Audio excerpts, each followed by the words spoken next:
Bem-estar de hoje vai falar sobre esse aparelhinho aqui. Dá uma olhada. É um rolinho que tem microagulhas. Parece um instrumento de tortura, né? Mas sabe para que ele é usado?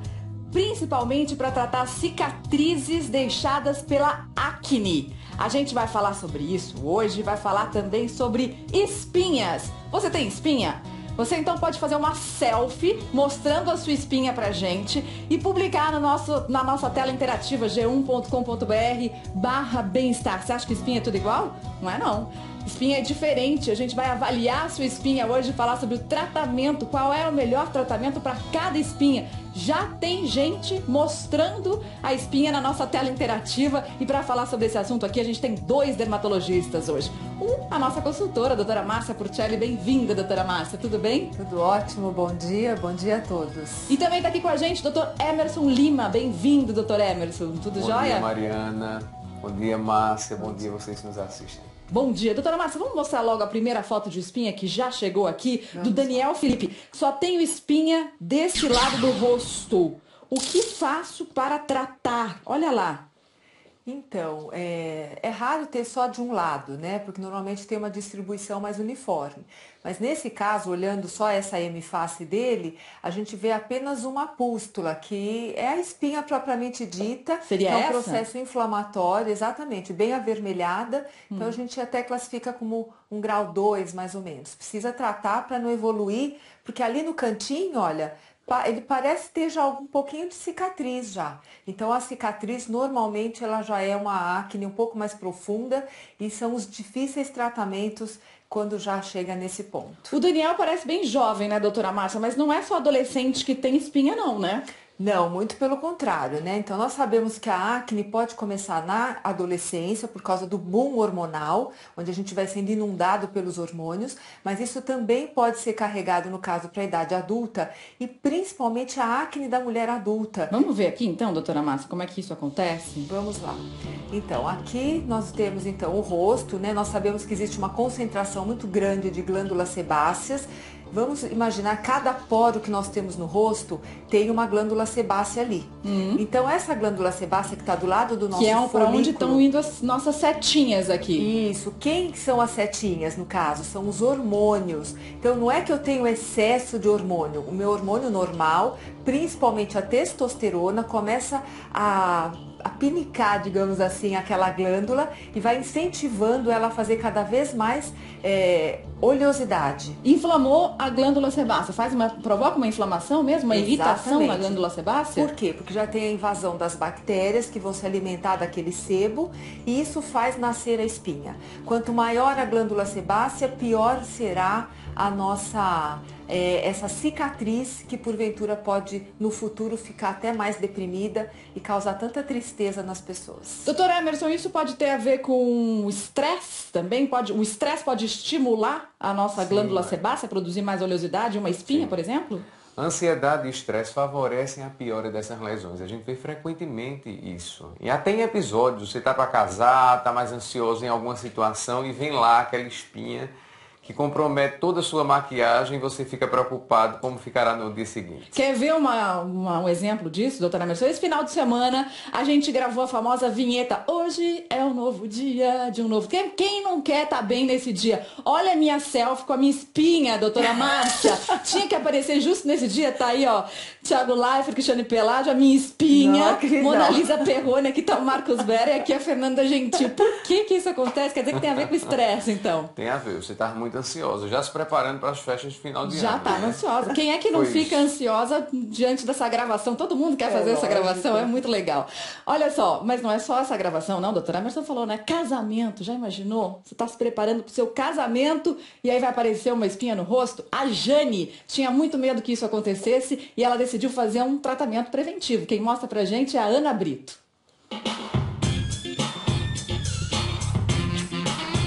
Para o grande dia, o vestido dos sonhos.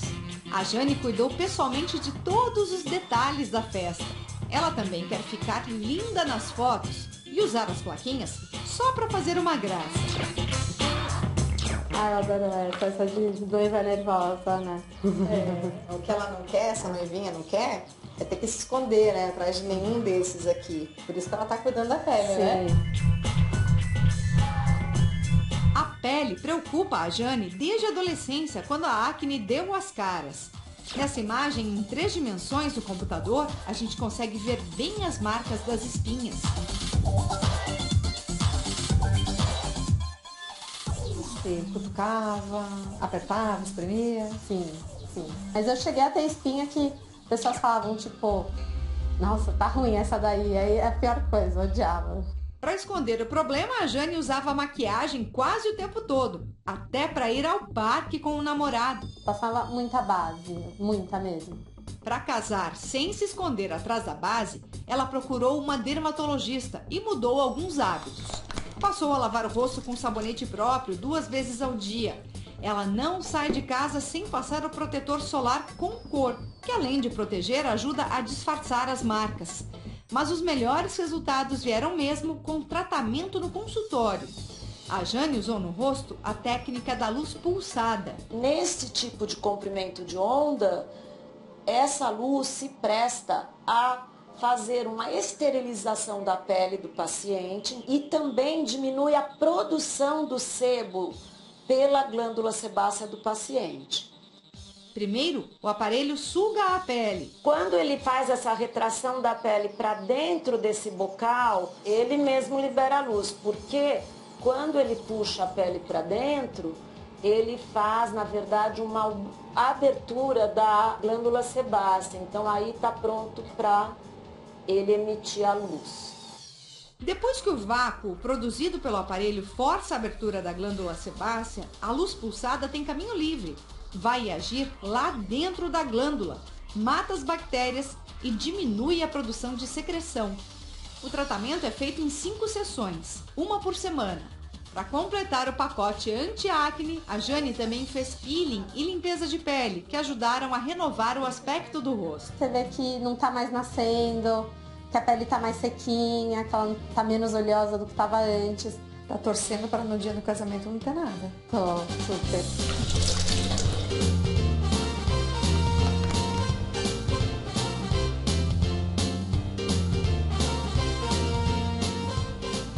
Combo pele, né, doutora Márcia? Ela fez um monte de Compriminho. coisa.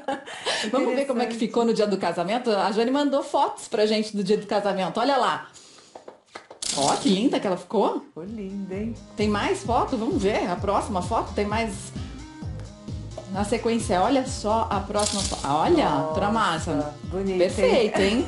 Ficou Muito bom. ótimo. Mas assim, a persistência dela, né, no tratamento, isso é muito interessante, muito importante também. Ela falou 5 sessões de luz pulsada. A gente tem aqui, essa é a ponteira que a gente chama. Isso, da luz pulsada. Não é qualquer luz pulsada, a gente sabe que tem um comprimento de onda ideal, porque as bactérias da acne, elas produzem uma substância que são sensíveis a essa luz.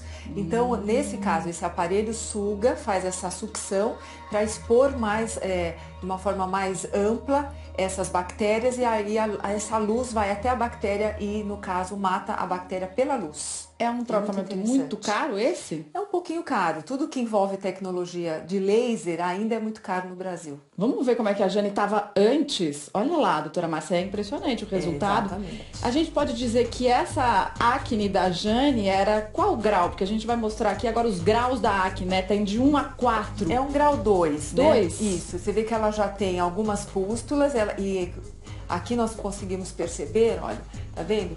Tem até um pouco de pigmentação pós-inflamatória que já é cicatricial, mas aqui a gente vê bem, olha, é a pústula, é a espinha propriamente dita, que é aquela pontinha amarela. Então, pigmentação, o que você falou? Pigmentação pós-inflamatória. Por quê? Porque a acne é uma doença inflamatória, você fica mais avermelhado, e tudo que é vermelho hoje é marrom amanhã, então tem que tomar cuidado, porque senão evolui para algumas pigmentações com essas manchas tão desagradáveis. Agora a gente vai falar dos graus da acne. A gente pediu para você fazer uma selfie mandando a sua espinha, porque você vai entender agora que espinha não é tudo igual. Tem graus. Tem grau. 1º grau, 2º grau, 3º grau, 4º grau. Já tem foto? Vamos ver então, vamos ver as fotos que chegaram. Jéssica Dalt. Vamos dar uma olhada. Depois de uma crise de depressão, olha lá o que ela fala, começou a aparecer espinhas no meu rosto sempre no mesmo lugar. Sempre que fico muito nervosa, uso protetor solar diariamente, mas as espinhas não acabam. Olha que interessante, por que é sempre no mesmo lugar, Jéssica? porque a glândula sebácea que inflama, normalmente é sempre a mesma. Então ela deve ter uma glândula um pouco maior nessa região do mento, do queixo, e exatamente por ser mulher também a gente começa a já ter um pouco da acne da mulher adulta. Então vai ser, normalmente é sempre no mesmo lugar mesmo. E a depressão tem a ver mesmo? Então, a depressão é um estado que mexe com o lado emocional. A gente sabe que o lado emocional existem picos de cortisol, que é um hormônio que nós fabricamos, que também estimula a acne. Então, está totalmente envolvido. E alguns remédios também para a depressão podem desencadear a acne também. Tá. Não sei se ela chegou a A Jéssica estava no grau 1? Grau 2. Grau 2. Vamos ver a Rosineide. Rosineide tem 34 anos e sempre tive espinhas. Agora, estando gestante, continuo com elas. Aqui já é um grau maior ou não, doutora Márcia? Como ela tem já algumas cicatrizes, ela deve ter no passado um grau um pouco mais avançado, de 3 para 4, que são as que deixam essas cicatrizes mais profundas. Mas agora, atualmente, pelo que a gente vê, ela tem um pouco de grau 1 para 2. 1 para 2. Vamos falar do tratamento, então, do grau 1 e também do grau 2, que a gente já viu. Como é que é o tratamento? Grau 1? É aquele rosto que tem basicamente cravos, que a gente chama de comedão. Então, quando você tem só muito cravo, aberto ou fechado, que são os pretinhos ou os brancos, você tem um grau 1. Então, eu sempre falo para os pacientes, toda acne, toda espinha foi um cravo um dia. Nem todo cravo vai ser espinha um dia, ainda bem, né? Então, quando você tem só esse tipo de grau, que é esse tipo de cravo, você tem um grau 1. E aí trata? Normalmente com os ácidos e com um pouco de esfoliação, resolve, fica muito bom, mas tem que tratar. E aí tem a higiene diária, ela é importante para isso? É fundamental. Você precisa desobstruir essas glândulas. Então você precisa lavar o rosto de manhã e à noite, principalmente meninas, adolescentes que gostam de dormir com maquiagem. É a acne da maquiagem, não pode. Tem que lavar o rosto de manhã e à noite. A gente tem os produtos ali da nossa higiene diária, doutora Márcia. Tem que ser um sabonete específico para o rosto? O ideal que sim, né? Normalmente quem tem acne tem uma pele mais oleosa. Então, comprar um sabonete para a pele oleosa, se não seguir a orientação do dermatologista. O tônico também é importante ou não? Também, que é o adstringente. Ele vai fechar mais esses poros, tentar usar isso à noite, por exemplo, que é mais interessante, porque se você está tratando, a sua pele está completamente limpa para receber essa medicação durante a noite. Não pode passar o tônico de manhã e à noite, depois de lavar? Observe, né? Porque às vezes você começa a usar tanto sabonete para a pele oleosa, a pele fica muito ressecada. Então, se você passou o tônico ou adstringente e sentir que está com a pele assim muito esticada, é ruim. E não esquecer jamais do hidratante. Então, quem tem pele oleosa acha que não precisa hidratar a pele. Isso é um erro muito grave. Precisa hidratar e, se for o caso, já use um hidratante com o filtro solar de manhã. E o esfoliante que está aí também na nossa cestinha? O esfoliante muito importante, principalmente para quem tem os cravos. Se você está com muita pústula, que já tem o pus, não é tão interessante. A gente usa muito mais onde tem só os cravos, porque o que é esfoliar? É você retirar aquela camada córnea mais espessa, que é a camada morta, realmente. A gente dá a dica de usar o esfoliante à noite, porque se você ficou vermelho, você não vai sair à luz solar ou mesmo de dia dentro de casa com a vermelhidão. Para não ficar marrom amanhã. Para não ficar marrom amanhã. Mas o esfoliante não é todo dia? Não, de 1 a 2 vezes por semana. A dica que eu dou é quinta-feira e domingo. Quinta e domingo esfoliante, gente. Compromisso da doutora Márcia. Tá bom, tem mais fotos chegando. Cristiane Olo, tenho 28 anos e sempre tive problemas com espinhas. Já fiz diversos tratamentos, mas de uns 6 meses pra cá, elas voltaram e são aquelas bem doloridas e grandes. Quando finalmente elas desincham e somem, ficam aquelas manchas vermelhas horríveis. Exatamente. Mas a dica que ela dá é que ela sempre teve espinha. Então, a pessoa que sempre teve espinha, e não só na adolescência, ela levou, então a gente fala que levou a acne também para a fase adulta, e são espinhas grandes, doloridas, como ela cita, porque a glândula sebácea é muito grande. Você precisa fazer um tratamento oral, com um dermatologista, que você vai ficar boa. O grau dela já é maior, então, doutora Márcia? Com certeza. Ela deve estar caminhando para um grau 3, até para um grau 4, onde já tem cistos e nódulos, que são aquelas glândulas mais profundas, doloridas, e que a pessoa chega a ter dor mesmo. Precisa tratar. Vamos ver, tem mais um aqui que talvez seja uma foto, também está me dizendo que talvez seja grau 3 ou 4. Bom dia. Stephanie, parabéns pelo programa. Obrigada, Stephanie. Amo, brigadão. A minha pele oleosa pode ser decorrente da minha alimentação? Quais os mitos e verdades que relacionam alimentos e pele acneica. Doutor Emerson, tem muita coisa que se fala sobre essa questão alimentar, né? Sem E a dúvida. pele. Tem alguns dados já que estão bem fundamentados e alguns outros que estão ainda sobre estudo. Mas o que a gente sabe é que determinadas dietas vão se influenciar. Uma dieta rica em carboidrato já tem uma relação bem estabelecida com o aparecimento de lesões de acne. O leite, a gente já sabe que leite e derivados pode proporcionar também uma piora do quadro de acne. A todo mundo ou as pessoas que são um pouco mais sensíveis? Algumas famílias. A gente vê um traço genético ou constitucional que faz com que o indivíduo tenha uma tendência maior a desenvolver. Então, uma mãe que tem acne, o pai que tem acne, e a gente já vê aquele adolescente já desde cedo, aos 8 anos de idade, já na pré-adolescência aparecendo algumas lesões, então os pais estarem atentos. Acabou essa história de dizer que acne é coisa da idade e não deve tratar. Porque senão a gente prolonga um tratamento que deve ser instituído já no começo, lá para frente, e aí vão surgindo as marcas, cicatrizes, e essas cicatrizes vão ter que ser corrigidas posteriormente. Agora, Então, doutora Márcia, ninguém deve parar de tomar leite para prevenir Não, de a jeito acne nenhum. sem falar com um especialista, né? Exatamente. Primeiro porque ainda estão em estudos, né? Falar realmente se o leite faz mal ou não. A gente tem observado sim, mas como o Emerson bem falou, são algumas famílias, então passe pelo dermatologista que ele vai te orientar.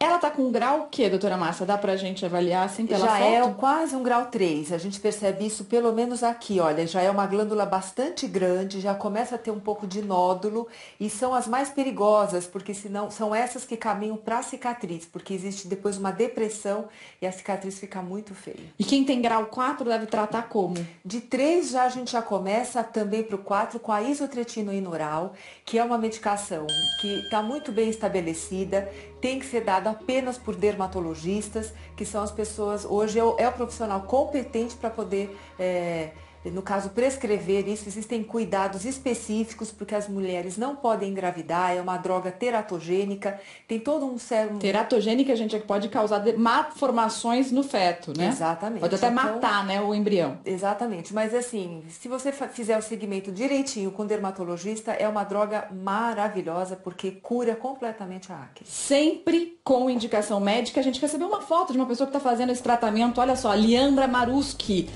Estou me tratando com isotretinoína e eis o resultado do antes e depois. Olha só. Olha, a doutora diferença. Márcia, É brilhante. impressionante, né? É uma droga maravilhosa Impressionante. mesmo. É uma droga perigosa, como Mas várias drogas. Quando bem dada, bem controlada, seguida direitinho, ela faz milagres. Qual que é a diferença para o grau 3 e 4? Essa já é 4, o que ela tinha antes. Aqui já começa a ter, é um 3 para 4, a gente começa a ver isso pelos nódulos e pelos cistos. O 4 é aquele rostinho bem pesado mesmo. Bem inflamado, que deixa cicatriz Exatamente, mesmo. já cheio de ondulações, são as mais perigosas, as que acabam evoluindo muito mal para essas cicatrizes tão ruins. E como é que faz para tratar a cicatriz, gente? Depois que a acne já foi embora, fica a cicatriz. Quem vai mostrar pra gente é a repórter Daniela Fonseca, lá do Recife. Quem não quer ficar mais bonita ou bonito quando se olha no espelho? O que pode parecer estranho é que para corrigir as cicatrizes de acne, a técnica do microagulhamento causa pequenas perfurações na pele para que ela possa nascer novamente mais bonita. O instrumento utilizado é o roller, que tem 192 agulhas bem pequenininhas. Depois de anestesiada a área, e aí a gente vai utilizar anestésico tópico, que é um creme de anestésico, a área limpada, né? E a gente vai realizar o procedimento. Então, o roller passa dessa maneira, para frente e para trás, para frente e para trás, inúmeras vezes, provocando microfissuras e perfurações nessa pele. O tratamento tem que ser feito por um médico, nunca em casa, porque as agulhas furam mesmo. Então é preciso garantir que não haverá contaminação.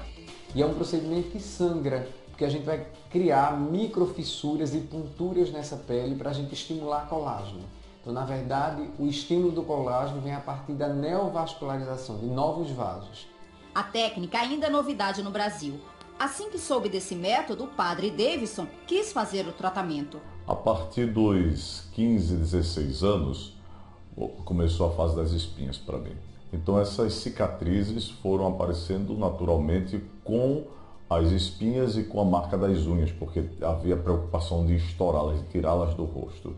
E a partir disso começou também a preocupação depois em tirar as cicatrizes. As marcas ficaram nas bochechas, na testa, em quase todo o rosto. Ele fez a primeira sessão de microagulhamento e já viu uma melhora. Diante de todos os peelings que eu tinha feito, as dezenas e dezenas e dezenas, todos eles juntos não somaram o resultado suficiente do microagulhamento.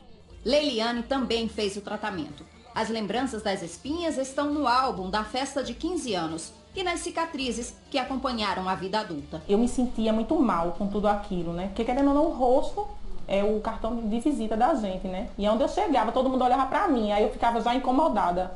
Ela já tinha tentado resolver com peeling, ácido e cremes, mas diz que foram as agulhas que deram o melhor resultado, para a pele e para a autoestima.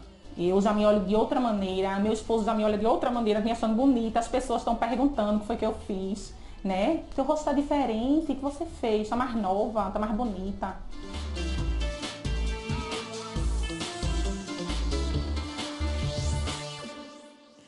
O resultado da Leiliane é impressionante também do padre, né? A gente nunca imagina um padre falando sobre espinha, é muito curioso. É uma necessidade de se cuidar, de estar bem, né? Se apresentar, ele tem uma vida de relação, de estar se apresentando. Então, ele inclusive fez esse procedimento uma semana antes de um casamento que ele ia celebrar e queria estar bem. E estava bem, né? Já estava bem. Agora, doutor, olha só, parece um instrumento de tortura. Na reportagem a gente mostrou, sangra, e sangra bastante. É como se fosse um procedimento cirúrgico. É um procedimento cirúrgico, Mariana. Na verdade, isso aqui é um procedimento médico. Ninguém está preparado em casa para estar fazendo esse tipo de procedimento. Isso tem que ser feito sob anestesia, dentro de um ambiente hospitalar, no caso um consultório, que tem uma sala de procedimento, para que a gente realize toda a asepsia necessária e aí vem. O movimento é esse, são microfissuras provocadas na pele inúmeras vezes, num movimento de vai e vem, com muito mais velocidade do que eu estou mostrando aqui, e isso sangra. Na verdade, o procedimento que a gente tinha antes para a correção de cicatriz era remover a camada mais superficial da pele, que é a epiderme. E com isso a gente não tem necessidade de remover, a gente só perfura. Deixa eu mostrar as camadas aqui, porque a gente tem uma pele que a gente fez.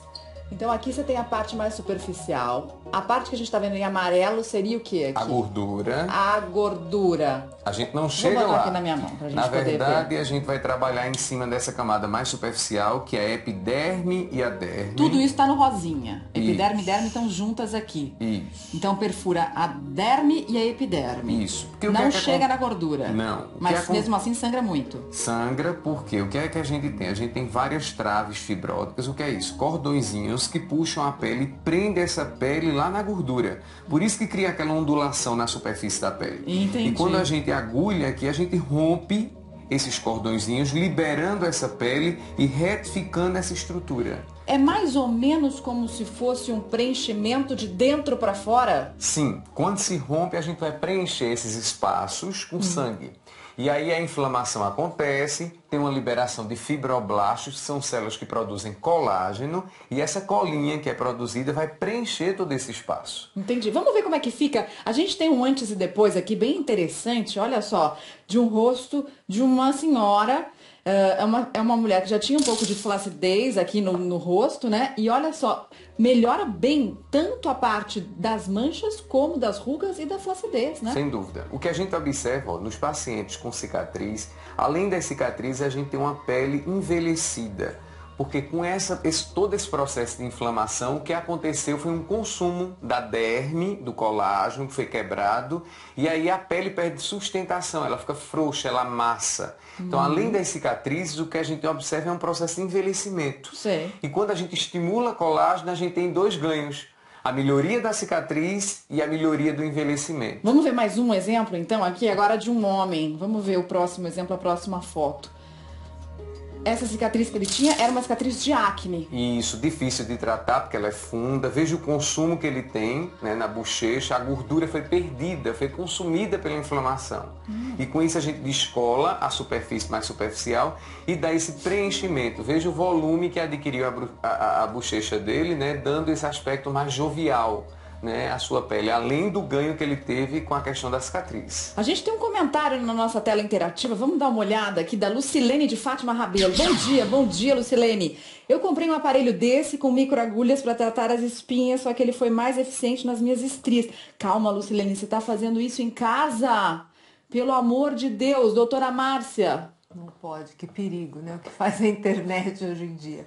Ou será que ela comprou e levou para o médico, como a gente já recomendou fazer? Pelo jeito não, né? Não, eu acho que pelo que ela conta, ela fez isso em casa e não pode. Isso é um procedimento totalmente médico e o perigo que se corre é de ter uma contaminação por micobacteriose. É uma bactéria gravíssima, que é parente da tuberculose. É muito grave, o tratamento deforma completamente a pele. Não pode fazer isso em casa. Gente, atenção, a gente sabe que esse aparelho pode ser vendido na internet. Não é muito caro, é relativamente barato, mas você não deve comprar em hipótese alguma para uso caseiro. Isso é um procedimento cirúrgico, como o Dr. Emerson já falou aqui. Isso, são várias agulhas. Você imagina você ir na farmácia, ficar agulhando sua pele e depois guardar essa agulha para usar depois. Nem pensar. Ou muito menos utilizar isso querendo tratar uma cicatriz ou um rejuvenescimento. Porque a pessoa pode ter um sangramento, por exemplo, pode ter uma hemorragia em casa e pode não saber o que fazer. Muito sério, inocular a bactéria é o pior. E essa bactéria pode ser dificílima de tratar com uma micobacteriose atípica, que muitas vezes não tem cura. E esse aparelho vai para o lixo depois de usado uma Sem única dúvida, vez? Uma única vez. Primeiro você perde o corte, né? A gente vai agulhando e vai perdendo o corte.